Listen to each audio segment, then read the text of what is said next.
J'ai commencé mon parcours professionnel par un CAP serrurier métallier, chez les Compagnons du Devoir, en Normandie. Ensuite, j'ai fait, 1 an de Tour de France, ce qui m'a permis d'atterrir sur Bordeaux. Suite à ça, je suis arrivé dans l'entreprise, Junot System, une entreprise de métallerie, où j'ai, passé un brevet professionnel en alternance, au CFA de Blanquefort.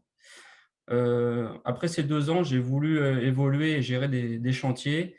J'ai suivi une formation d'1 an, d'aide conducteur de travaux dans le CFPCT de Toulouse. Cette formation m'a permis de faire de la conduite de travaux en binôme, avec un chargé d'affaires et petit à petit, j'ai pu gérer, seul des chantiers.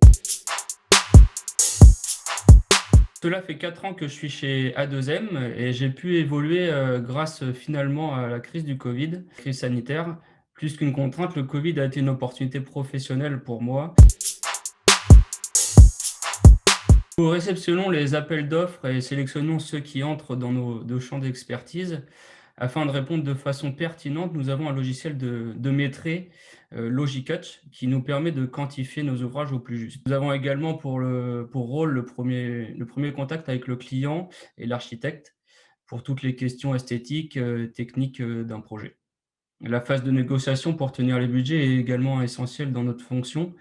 Cela permet d'échanger avec le client, sur les postes pouvant être, optimisés et pour trouver un accord, sur un montant global. Certains projets demandent de répondre en BIM. Dans ce cas, on le transmet directement à notre BIM manager, monsieur Verboven, mais je pense qu'à l'avenir, il faudra nous aussi se former à la maquette numérique.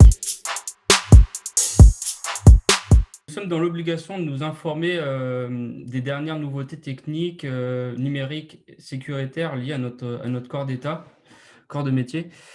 Par exemple, récemment, nous avons reçu, un communiqué de la FEB dans un souci de développement durable qui nous indique à partir du 1er juillet 2021, d'intégrer dans nos devis la gestion des déchets.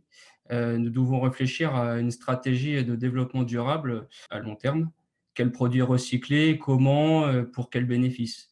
Tous ces éléments devront être, réfléchis, à la phase pré-étude du marché afin de quantifier et de travailler sur notre impact environnemental. La crise du Covid-19 et du Brexit ont également, un fort impact sur les cours de matériaux de l'acier et de l'aluminium, et cette augmentation, a une répercussion, directe sur nos achats de matières premières.